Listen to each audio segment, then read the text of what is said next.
Arthur, boa noite para você, sempre um prazer ter você aqui com a gente. Por que ainda é tão difícil prever ou explicar alguns comportamentos da IA generativa, mesmo depois de 3 anos de pesquisas contínuas?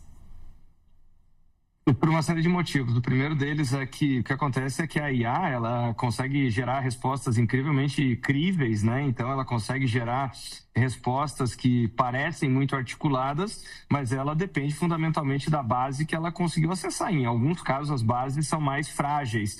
Então, essa é uma das críticas, né? Lembrando que, por exemplo, tem um estudo que mostra que as IAs são treinadas mais de 40% em respostas, por exemplo, do Reddit, que basicamente é um fórum, ou seja, são pessoas que não necessariamente são experts naquela área. E também porque, vamos lá, as pessoas estão usando as IAs nas mais variadas aplicações. Em algumas delas, ela consegue ter essa robustez, essa profundidade, essa confiabilidade, em outras não. Então, é como se nós estivéssemos conversando ao vivo com uma pessoa. Pode ser que em alguns assuntos ela consiga ter essa assertividade, em outras ela fique devendo completamente. Então, esse é um dos desafios, né? A IA, porque o que nós tínhamos antes era um mundo completamente diferente. O Google nos trazia as informações, mas era papel da pessoa consumir a informação, processar e formular algo a partir daquilo. Agora nós estamos recebendo o resultado final.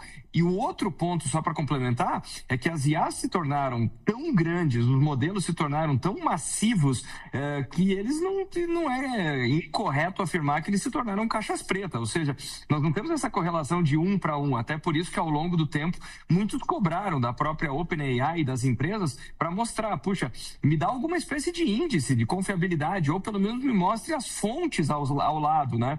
E as pessoas começaram a usar isso. Então, eu não quero só a resposta fechada, mas eu quero entender de onde veio para que eu possa ter essa palavra final sobre se as fontes são minimamente confiáveis e se elas são suficientes. Tem dados que indicam que o ChatGPT tem 800 milhões de usuários ativos semanalmente. Isso significa quase 10% da população mundial. É um número, pelo menos a mim, impressiona bastante. E é preocupante ao mesmo tempo, Arthur, pensando, por exemplo, numa possível resposta errada do ChatGPT? Eu acho que sim, mas eu acho que tem 2 pontos importantes aqui, Cris.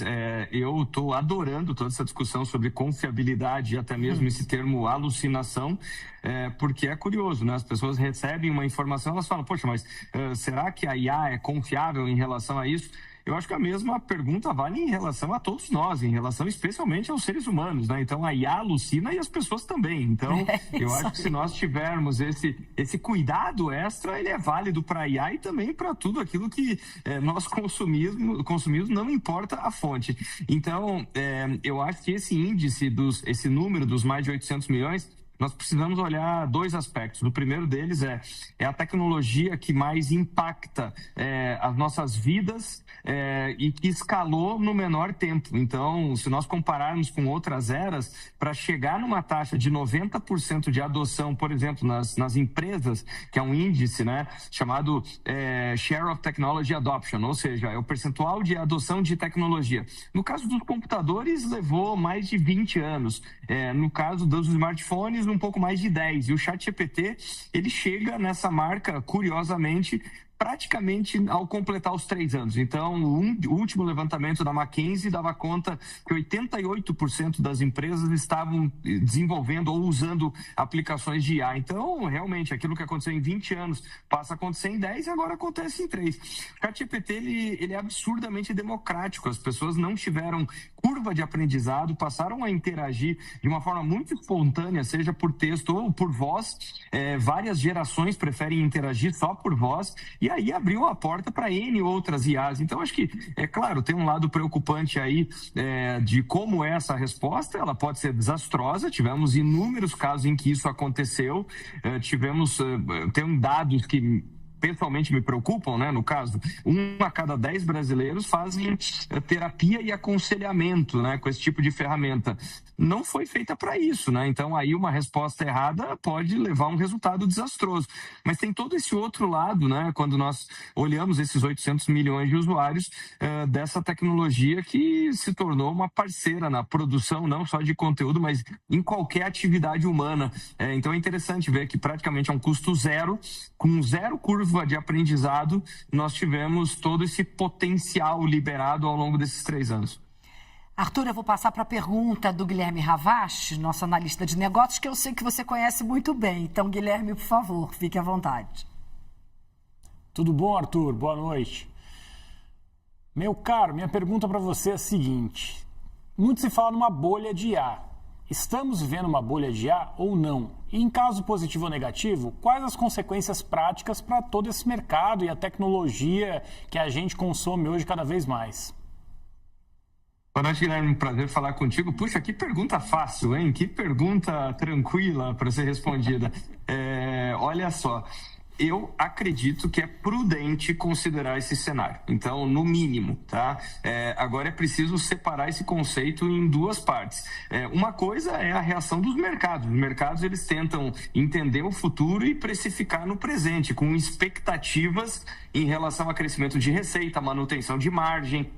E nesse momento nós temos um descolamento daquilo que se chama os princípios de avaliação de uma empresa. Então, empresas como Apple e Microsoft levaram mais de 40 anos para atingir 1 trilhão de valor de mercado. Se nós olharmos o que aconteceu com a Nvidia nos últimos meses, ela adicionou 1 trilhão em menos de 4 meses. Então, quer dizer, é difícil justificar esse tipo de coisa. Empresas como a Nvidia teriam que manter por incontáveis anos um crescimento numa velocidade absurda, e mantendo margens que hoje são basicamente margens de quem não tem competidor. Então, historicamente, isso nunca aconteceu. Basicamente, o que o mercado está olhando agora é um mercado como se ele fosse só para cima. E na história, nós sabemos que quando o mercado acha que ele tem só uma direção, ele está prestes a ter uma correção. Agora, isso não invalida ou não tira todo o mérito da IA. Então, acho que é isso que é super importante explicar. Indo para a tua pergunta ao ponto, podemos estar exatamente no meio de uma bolha de IA ou próximo do estouro dela? Sim, nada impede que isso aconteça. Agora, assim como aconteceu no final dos anos 90, que nós tivemos uma colossal bolha.com, isso não atrasou em um dia a adoção da internet ou não inviabilizou a internet. Ou seja, quando a tecnologia ela é inevitável, quando ela é transformadora, a resposta ela vai acontecer com os mercados ou apesar dos mercados. Isso pode diminuir o apetite pelo investimento nessas empresas? Temporariamente, sim. Talvez os investimentos em CAPEX estejam exagerados. Pode ser que sim. Agora, a grande pergunta é a seguinte, a IA tem volta? E aí a resposta inequívoca é que não. Arthur, muito obrigada. É sempre um prazer receber você aqui, ainda mais nessa data dos 3 anos aí do ChatGPT, que todos nós, evidentemente, usamos e com muita frequência todos os dias. Obrigada mesmo. Volte mais. Guilherme, obrigada. Boa noite. Até amanhã.